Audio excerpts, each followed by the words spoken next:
إن الحمد لله نحمده ونستعينه ونستغفره ونعوذ بالله من شرور أنفسنا ومن سيئات أعمالنا. من يهده الله فلا مضل له ومن يضلل فلا هادي له، وأشهد أن لا إله إلا الله وحده لا شريك له، وأشهد أن محمدا عبده ورسوله. يا أيها الذين آمنوا اتقوا الله حق تقاته ولا تموتن إلا وأنتم مسلمون. يا أيها الناس اتقوا ربكم الذي خلقكم من نفس واحدة وخلق منها زوجها وبث منهما رجالا كثيرا ونساء، واتقوا الله الذي تساءلون به والأرحام، إن الله كان عليكم رقيبا. يا أيها الذين آمنوا اتقوا الله وقولوا قولا سديدا يصلح لكم أعمالكم ويغفر لكم ذنوبكم، ومن يطع الله ورسوله فقد فاز فوزا عظيما. أما بعد، فإن خير الحديث كتاب الله، وخير الهدي هدي محمد صلى الله عليه وسلم، وشر الأمور محدثاتها، وكل محدثة بدعة، وكل بدعة ضلالة، وكل ضلالة في النار. أعوذ بالله من الشيطان الرجيم. بسم الله الرحمن الرحيم. قاف والقرآن المجيد، بل عجبوا أن جاءهم منذر منهم فقال الكافرون هذا شيء عجيب. أإذا متنا وكنا ترابا ذلك رجع بعيد. قد علمنا ما تنقص الأرض منهم وعندنا كتاب حفيظ. بل كذبوا بالحق لما جاءهم فهم في أمر مريج. أفلم ينظروا إلى السماء فوقهم كيف بنيناها وزيناها وما لها من فروج. والأرض مددناها وألقينا فيها رواسي وأنبتنا فيها من كل زوج بهيج، تبصرة وذكرى لكل عبد منيب. ونزلنا من السماء ماء مباركا فأنبتنا به جنات وحب الحصيد، والنخل باسقات لها طلع نضيد، رزقا للعباد، وأحيينا به بلدة ميتا كذلك الخروج. كذبت قبلهم قوم نوح وأصحاب الرس وثمود وعاد وفرعون وإخوان لوط وأصحاب الأيكة وقوم تبع كل كذب الرسل فحق وعيد. أفعينا بالخلق الأول بل هم في لبس من خلق جديد. ولقد خلقنا الإنسان ونعلم ما توسوس به نفسه ونحن أقرب إليه من حبل الوريد. إذ يتلقى المتلقيان عن اليمين وعن الشمال قعيد. ما يلفظ من قول إلا لديه رقيب عتيد. وجاءت سكرة الموت بالحق ذلك ما كنت منه تحيد. ونفخ في الصور ذلك يوم الوعيد. وجاءت كل نفس معها سائق وشهيد. لقد كنت في غفلة من هذا فكشفنا عنك غطاءك فبصرك اليوم حديد. وقال قرينه هذا ما لدي عتيد. ألقيا في جهنم كل كفار عنيد مناع للخير معتد مريب. الذي جعل مع الله إلها آخر فألقياه في العذاب الشديد. قال قرينه ربنا ما أطغيته ولكن كان في ضلال بعيد. قال لا تختصموا لدي وقد قدمت إليكم بالوعيد. ما يبدل القول لدي وما أنا بظلام للعبيد. يوم نقول لجهنم هل امتلأت وتقول هل من مزيد. وأزلفت الجنة للمتقين غير بعيد. هذا ما توعدون لكل أواب حفيظ. من خشي الرحمن بالغيب وجاء بقلب منيب. ادخلوها بسلام ذلك يوم الخلود.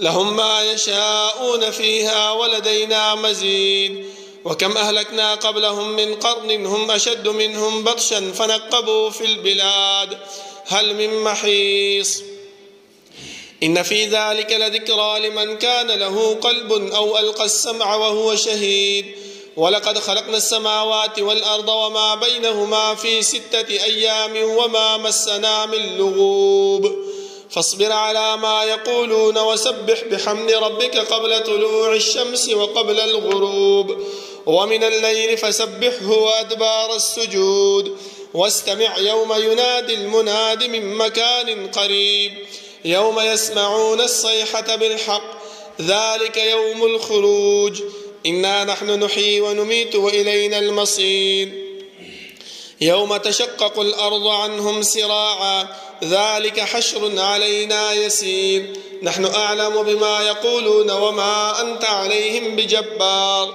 فذكر بالقرآن من يخاف وعيد اللهم صل على محمد وعلى آل محمد كما صليت على إبراهيم وعلى آل إبراهيم إنك حميد مجيد اللهم بارك على محمد وعلى آل محمد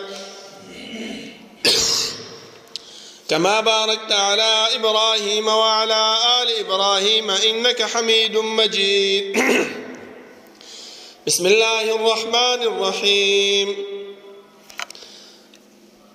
إلا من تاب وآمن وعمل عملا صالحا فأولئك يبدل الله سيئاتهم حسنات وكان الله غفورا رحيما وقال تعالى واعبد ربك حتى يأتيك اليقين دا الله رب العالمين احکم الحاکمین د ټولو بادشاہانو بادشاہ د ټولو زبردست هغه رب العالمین چې تمام کائنات خالق او مالک دی هغه الله چې تمام کائنات متصرف او منتظم دی هغه رب العالمین چې د هغې په صفاتو کې یو صفت فعال لما یرید دی رب العالمین چې څه کوي څه وخت چې کوي څرنګ چې کوي چا سره چې کوي کولی شي د الله رب العالمین نه څوک تپوس او پوښتنه نشي کولی خو د الله رب العالمین په صفاتو کې دا صفت موجود دی چې وهم یسألون دا مکلف مخلوقات چې هر څومره دي خو هغه انبیا دي او که امت دی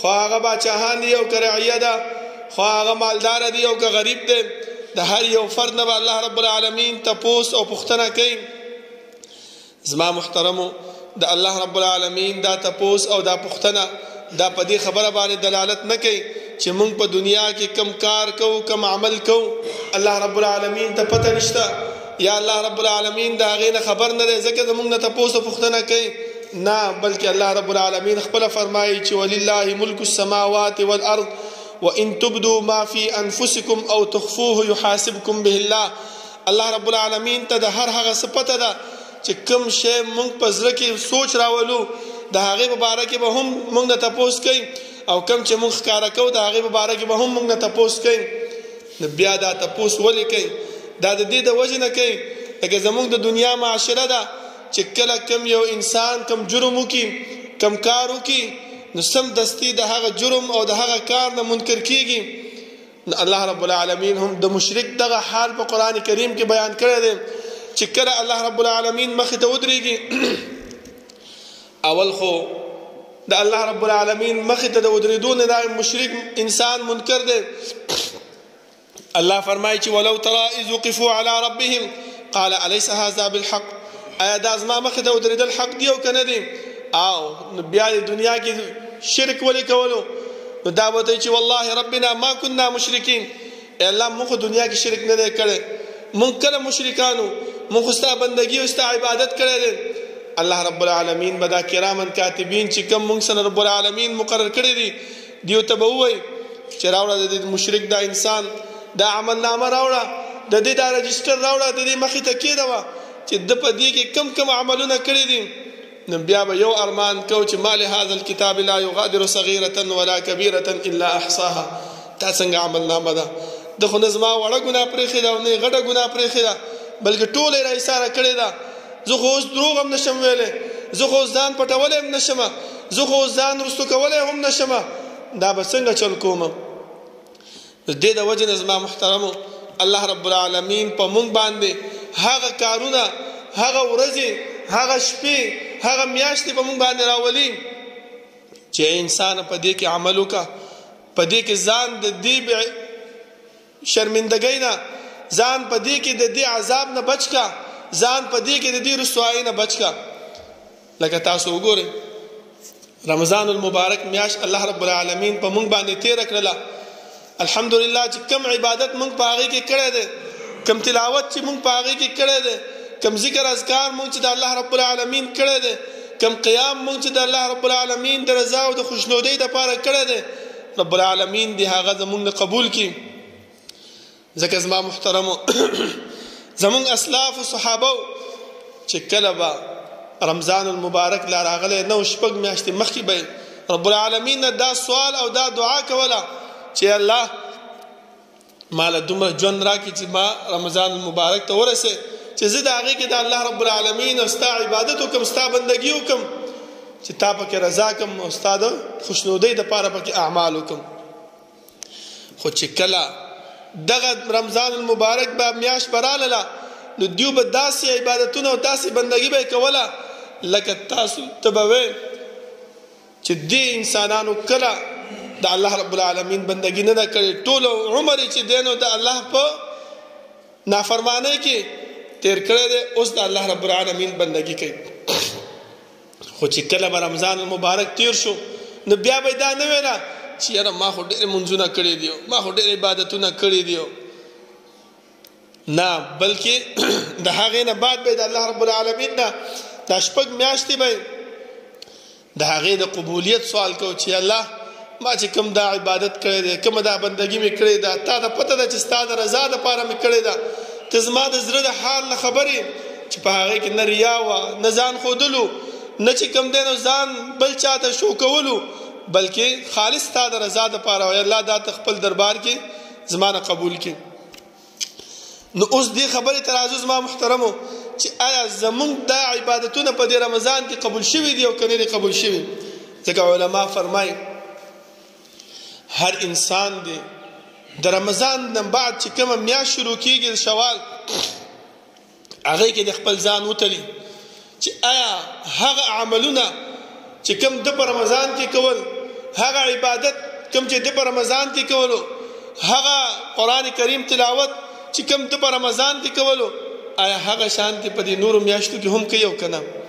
که چېرته هغه شانتې روانو یا د هغې نه لږ شانتې سستي پکې راغلې وه خو هغه روټین یې نه و پرېښی نو پوه شه چې د دې انسان اعمال د قبولیت په لار باندې روان دي. ځکه شیطان مونږ سره لګېدلی دی او شیطان مونږ ته چې دی نو قسمه قسم وسوسې رااچوي چې مړه غم مه کوه، فکر مه کوه، رمضان المبارک میاشت ډېر ښایسته تېره کړه، اوس راځه همغه خپل زوړ عادت ته، هم راځه خپل زوړ روټین ته، څه کوې چې عبادتونه کوې، څه کوې چې بندګي کوې د الله رب العالمین.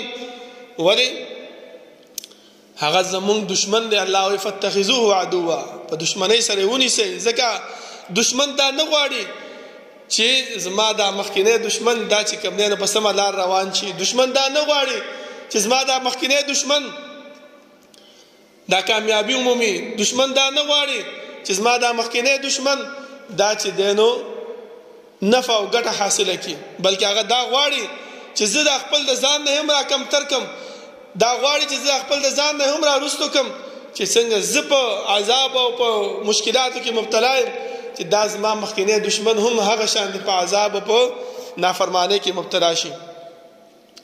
ولی شیطان چې کوم دی انسان ته درې قسمه وسوسې اچوي زما محترم، چې کله د انسان په زړه کې دغه وسوسې راشي نو انسان ته پکار دی چې سمدستي الله رب العالمین د سر به سجود شي، استغفار ووایي او پر رسول الله صلی الله علیه وسلم باندې درود ووایي. دغه درود حدیث کې راځي چې یو صحابي راغی رسول الله صلی الله علیه وسلم ته وفرمایي چې ای د الله رسوله زه چې دی نو ورځ کې دومره ټایم ستا ته د درود دپاره ورکوم. رسول الله صلی الله علیه وسلم وفرمایي چې لږ زیات کا، هغه چې نیمه ورځ، هغه چې لږ زیات کا، درې حصې د ورځې و چې نور هم زیات کا، ټوله ورځ به ستا باندې درود ویم. نو رسول الله صلی الله علیه وسلم وفرمایي چې په دې درود باندې به الله رب العالمین ستا پریشانیانې، ستا غمونه، ستا تکلیفونه، ستا مصیبتونه په دې درود باندې په ما باندې چې کوم درود او سلام وې هغه باندې بعد الله رب العالمین ستا دا مشکلات حل کوي. نو شیطان سوی، شیطان انسان دا ګناه چې دا ورته ښایسته کړي، دا ورته مزین کړي چې مړه راشه اسې هم دې رمضان کې ډېر عبادتونه کړي دي او ډېر تلاوتونه دي کړي دي او 2 قرآن کریمه دي ختم کړي دي او 3 دي ختم کړي دي، څه غواړې دومره عبادتونه کې بس دې الله اسیم بخلی. نو دا ګناه چې کوم دی نو د ګناه طرف ته رغبت چې دی د ته راخیسته کړي. ولې هغه خو الله سره وعده کړې وه چې الله لکه څنګه چې تاسو ورټلم ستا بندگان به مانه خلاص نشي. ثم لآتینهم من بین ایدیهم ومن خلفهم وعن ایمانهم وعن شمائلهم ولا تجد اکثرهم شاکرین. د ښي طرف نه ورځم، د ګس طرف نه به ورځم، مخکې نه شاته نه بره نه ښکته نه هر طرف نه به وله ورځم. ولا تجد اکثرهم شاکرین. ته به په دې کې شکر ګزار موندنه کې. بیا د بل ځای کې ویلو چې الله لأزینن لهم فی الارض ولأغوینهم اجمعین. دا ګناه به ورته زه ښایسته کومه او د دې په باره کې به ورته زه داسې خبرې ورته په ذهن کې اچوم چې دیو به نیکۍ طرف ته توجه هم نه کوي، به دې ګناه طرف ته به را روان او دا به ورته زه ښایسته کومه. لکه وګورئ نن سبا موږ هم دا سوچ کوو چې یاره رمضان کې خو د عبادتونه کړي دي، قیام اللیل دې وکړو، دعاګانې دې وغوښتلې، ذکر اذکار دې کړی دی، د قرآن کریم تلاوت دې کړی دی، روژه دې نیولې وه، بس راځه اوس روټین خپل استعمال کا، خلکو بس خبرې هم شروع کا، د خلکو بد ردم وایا، ما د قرآن کریم باندې ستړی شوی، بس د ورځې به یو پاڼه دوه ووایو، یو مانځه ته به چې کوم دی نو وخت وباسو، نن به کومه سبا به کومه بله ورځ به کوم، په دې کې دا میاشت تېره شي. نو دا ګناه مونږ ته شیطان څه کوي؟ راښایسته کوي. زما محترمو دویم او الله رب العالمین څه فرمایي چې کله دا ګناه تاسو ته راښایسته شي او دغه سستیانې په تا باندې راشي نو سمدستي په شیطان باندې د الله رب العالمین نه پناه وغواړه او هغه ورټه او استغفار او د رسول الله صلی الله علیه وسلم باندې درود ووایه چې الله ما نه چې کومه ګناه شوې ده او دا شیطان چې ما کوم طرف ته راکاږي د هغې نه ما بچ کړه او د هغې نه ما وساته. دویم چې انسان د الله رب العالمین نه دا شیطان وباسي، هغه څه شی دی؟ هغه د خپلو اعمالو هغه خودپسندي په انسان کې اچوي چې اوهو مړه دا لاسې کوي، دا کس خو بیخي عمل نه کوي، ما خو په روژه کې داسې اعمال کړي دي، ما خو داسې اعمال کړي دي، ما خو دومره چې کوم دی نو په تراویح کې مې ختم کړی دی، ما په ځان نه چې کوم دی دومره قرآن کریم ختم کړی دی، ما داسې کړي دي، ما هغسې کړي دي. دغه خودپسندي په انسان کې اچوي، دغه تکبر او لوی او تعجب په انسان کې اچوي. ځکه الله رب العالمین فرمایي ان الذين ارتدوا على ادبارهم من بعد ما تبين لهم الهدى الشیطان سول لهم واملا لهم. الله ان شیطان چې کوم دی نو هغه څه کوي؟ ښایسته کوي. ولا دغه خودپسندي، دغه د دین نه اوړېدل، دغه د نیکو اعمالو نه رستو کېدل شیطان څه کوي؟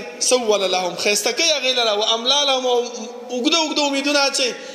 لا خو ځوانې، لا خو ماشومې، عمر دې ډېر پاتې دی، چې کله بوډا شوې، کله دې عمر کمزوری شو، کله د سولیختو نه واوړېدې، بیا به د نیکو اعمالو طرف ته به توجه کوي، بیا به جومات ته به راشي.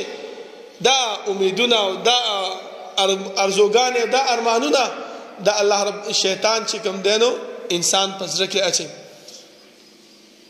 دغه طرف ته شیطان چې دی نو الله رب العالمین د انسان راکاږي. بل زما محترمو دریم چې شیطان انسان د نیکو اعمالو نه اړوي او د ګناه طرف ته راغبوي. هغه دریم څه شی؟ دوکه ورته اچوي، د دوکې امیدونه وله ورکوي. ځکه الله رب العالمین فرمایي، شیطان څه فرمایي ورته؟ څه وایي؟ یعدهم ویمنیهم وما یعدهم الشیطان الا غرورا. وعدې ورسره کوي، امیدونه ورته اچوي. او الله فرمایي د شیطان دا وعدې او دا امیدونه دا څه شی دی؟ دا د دوکې او د ګناه او د عذاب طرف ته د تک سبب ګرځېږي. زما محترمو نو موږ به اوس د دې نه څنګه بچ کېږو؟ کم طرف ته به د دې نه رستو کېږو؟ نو څنګه چې موږ کم اعمال په رمضان المبارک کې کړي دي هغه اعمالو طرف ته به توجه ورکو. دا به نه وایو، دا به په خپل ذهن کې نه راولو چې یاره ما خو رمضان المبارک کې ډېر ښه اعمال کړي دي، بس په هغې باندې به زه الله هسې بخلی یم.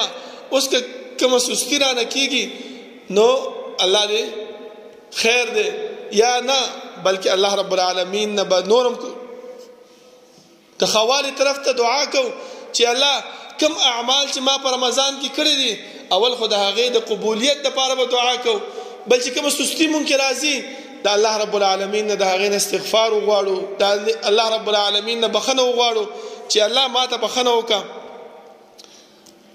نو دې د وجې نه زما محترمو زمونږ هغه کم همتي او سستی هغه به زمونږ نه ختمیږي. ځکه مونږ چې د 5 وخته منځونه کوو، په دې 5 وخته منځونو کې مونږ دعاګانې غواړو د الله رب العالمین نه، او خاص کر د مازدیګر او د سحر منځ چې په دې کې ملائک حاضریږي او زمونږ اعمال الله رب العالمین ته وړي. الله ته پتم ده خو بیا هم زمونږ اعمال الله رب العالمین ته وړي. الله دې ملائکو ته تپوس کوي زما بنده دې څنګه پرېښی، زما بنده دې په کوم حال کې پرېښوستو.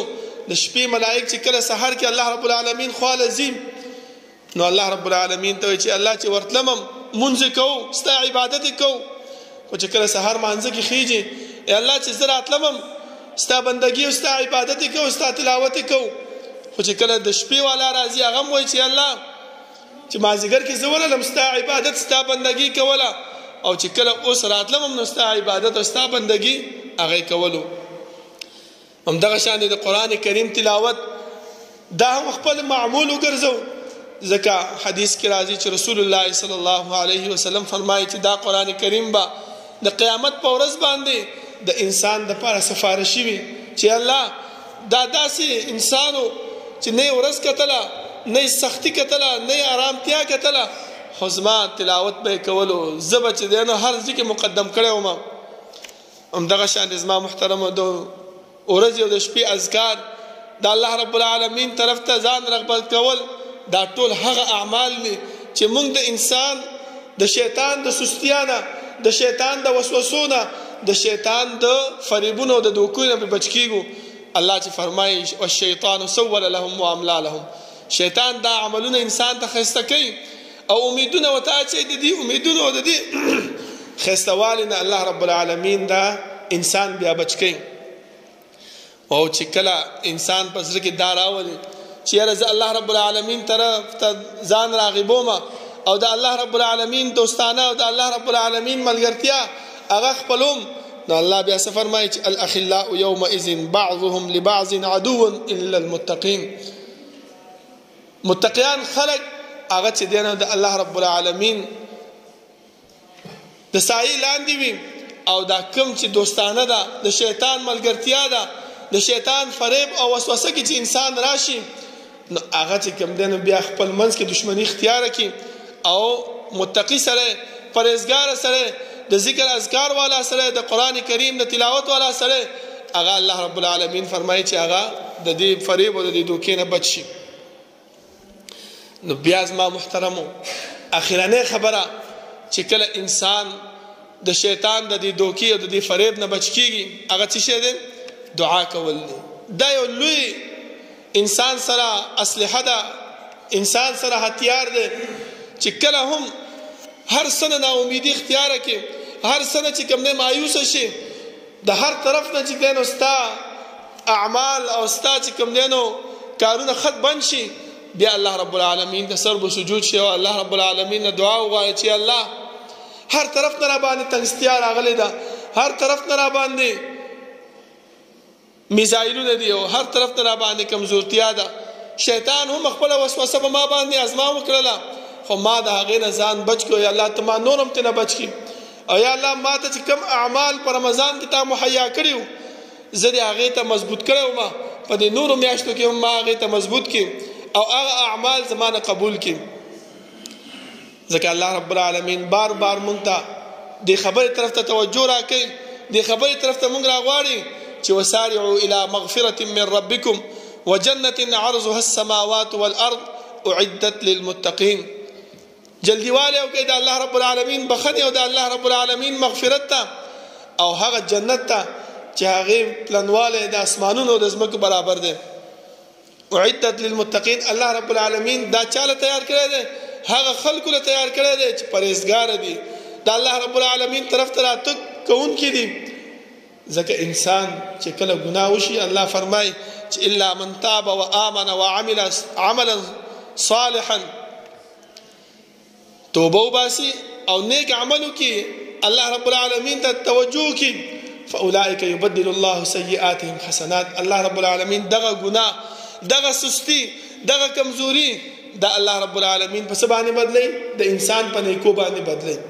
خو چې کله مونږ توبه وباسو، استغفار وایو، رسول الله صلی الله علیه وسلم باندې درود وایو، قرآن کریم تلاوت خپل معمول وګرځو، مانځه ته په وخت باندې حاضری کوو، دا ټول هغه اعمال دي زما محترمو چې په دې باندې الله رب العالمین زمونږ ګناهونه په نیکو باندې بدلی.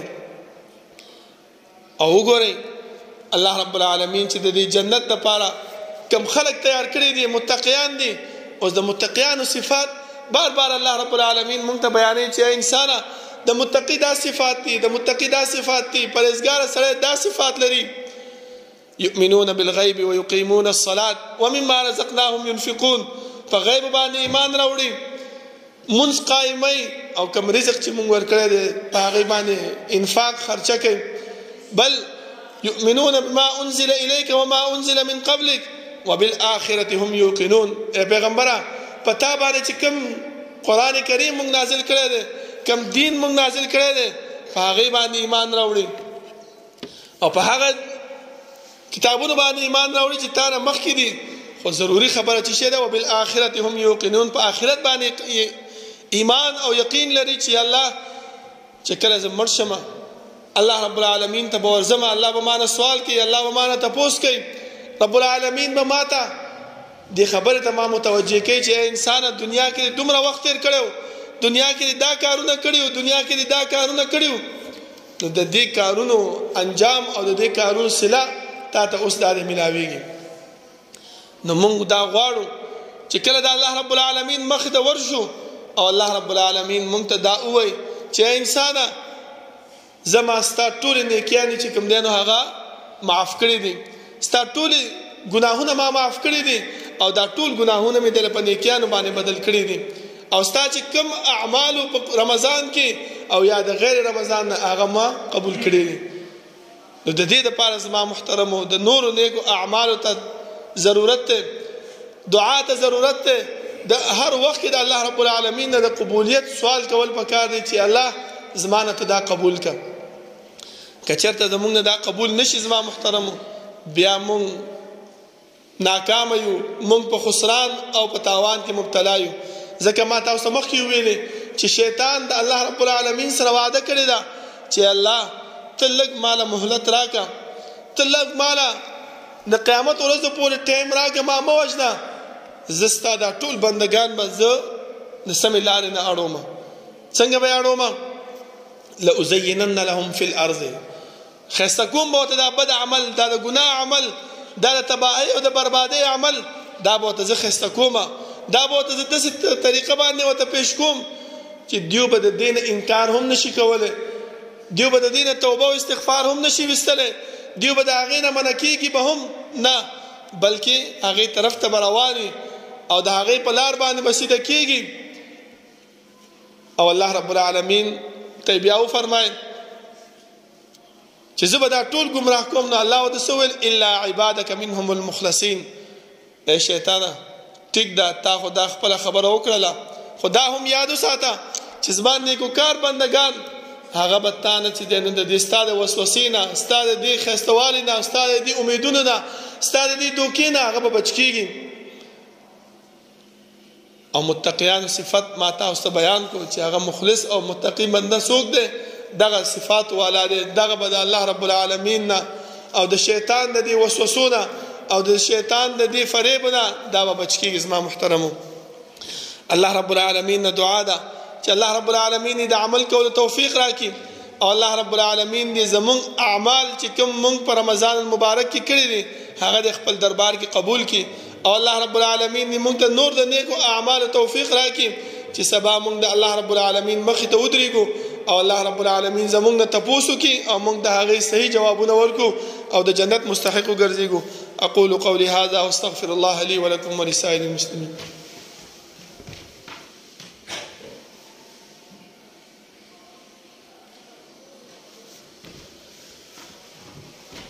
إن الحمد لله نحمده ونستعينه ونستغفره ونعوذ بالله من شرور أنفسنا ومن سيئات أعمالنا من يهده الله فلا مضل له ومن يضلل فلا هادي له وأشهد أن لا إله إلا الله وحده لا شريك له وأشهد أن محمدا عبده ورسوله يا أيها الذين آمنوا اتقوا الله حق تقاته ولا تموتن إلا وأنتم مسلمون يا أيها الناس اتقوا ربكم الذي خلقكم من نفس واحدة وخلق منها زوجها وبث منهما رجالا كثيرا ونساء واتقوا الله الذي تساءلون به والأرحام إن الله كان عليكم رقيبا يا أيها الذين آمنوا اتقوا الله وقولوا قولا سديدا يصلح لكم أعمالكم ويغفر لكم ذنوبكم ومن يطع الله ورسوله فقد فاز فوزا عظيما أما بعد فإن خير الحديث كتاب الله وخير الهدي هدي محمد صلى الله عليه وسلم وشر الأمور محدثاتها وكل محدثة بدعة وكل بدعة ضلالة وكل ضلالة في النار. زما محترمو د رمضان المبارک نه بعد دا کم میاشت په مونږ باندې چې روانه د شوال ځکه ما مخکې تاسو ته وفرمایل چې الله رب العالمین په مونږ باندې دا ورځې دا میاشتې دې لپاره راولي چې مونږ په هغې کې د رب العالمین د رضا او د رب العالمین د خوشنودۍ کارونه وکړو چې الله رب العالمین پکې مونږ رضا کړو. ځکه تاسو وګورئ الله رب العالمین د رمضان المبارک میاشت په مونږ باندې راوستله چې مونږ په هغې کې د الله رب العالمین رضا او خوشنودي حاصله کړو. د هغې نه بعد زما محترمو الله رب العالمین د شوال میاشت راوسته چې په هغې کې بیا 6 روژې دي. د هغې 6 روژو دومره فایده او اجر دی، دومره ثواب دی، لکه رسول الله صلی الله علیه وسلم فرمایي چې انسانه تا لکه د ټول عمر او د ټول کال روژه تا ونیوله صرف په 6 روژو باندې. ځکه 10 روژې خو مونږ نیولې دي، اسی هم مونږ په روژه نیولو باندې مختی او عادت شوي یو، نو دا 6 روژې هم نیول پکار دي. که په دې کې هم انسان سستی وکړي، په دې کې هم انسان غفلت نه کار واخلي او دا روژې ونه نیسي، نو د دې نه بعد هم الله رب العالمین په مونږ باندې دومره رحیم او کریم دی چې مونږ ته د ذوالحجې د 10 ورځو روژو اهتمام او په هغې کې د عمل کولو اهتمام دپاره وینا وکړله چې انسانه دا 10 ورځې دي، په دې کې اعمال وکړه، په دې کې د الله رب العالمین د رضا کولو کوشش وکړه. او بیا د عرفې د ورځې د روژې رسول الله صلی الله علیه وسلم فرمایي چې د 2 کالو ګناهونه رب العالمین معاف کوي. زما محترمو دا ځکه بیانوم درته چې وګوره الله رب العالمین په مونږ باندې دومره رحیم دی، مونږ ته بار بار دا خبره کوي چې وسارعوا الی مغفرة من ربکم، د مغفرت او د جنت طرف ته کوشش وکړئ. دغه مواقع زه تاسو ته در کومه، په دې کې سستی، په دې کې چې دی نو غفلت نه کار مه اخلئ، بلکې څه وکړئ الا من تاب وآمن وعمل عملا صالحا فاولئک یبدل الله سیئاتهم حسنات. توبه وباسه، نیک عمل وکړه، د الله د رضا کولو کوشش په دې کې وکړه، نو الله به څه وکړي؟ الله هم در سره یو احسان کوي. څه شی دی؟ یبدل الله سیئاتهم حسنات. الله به ستا دا ګناهونه دا به په نیکو باندې بدل کړي، او چې په نیکو دې بدل شو نو بس کامیاب شوي. خو بیا هم الله فرمایي چې په دې باندې غافله نه شي چې بس داسې دی وغسې نه، بلکې الله فرمایي چې وکان الله غفورا رحیما. دا د الله رب العالمین مهرباني ده، دا د الله رب العالمین شفقت ده په تا باندې چې الله بخونکی مهربان ذات دی. زما محترمو پکار دا دی چې مونږ غفلت نه کار وانخلو، مونږ د سستۍ نه کار وانخلو، مونږ د شیطان د وسوسو په دوکه کې را نشو، بلکې هغه کارونه او هغه اعمال مونږ وکړو چې مونږ ته د الله رب العالمین د نجات او د الله رب العالمین د کامیابی ذریعہ ګرځېږي، او الله رب العالمین په هغې باندې مونږ رضا کېږي. الله نه دعا ده چې الله رب العالمین د عمل کولو توفیق راکړي، او الله رب العالمین مونږ نه هغه اعمال واخلي چې هغه د جنت ته د تلو ذریعہ وي، او د هغه اعمالو رب العالمین مونږ وساتي چې هغه د جهنم ته د تلو ذریعہ وي. ربنا لا تزغ قلوبنا بعد إذ هديتنا وهب لنا من لدنك رحمة إنك أنت الوهاب. ربنا اغفر لنا ولإخواننا الذين سبقونا بالإيمان ولا تجعل في قلوبنا غلا للذين آمنوا ربنا إنك رؤوف رحيم.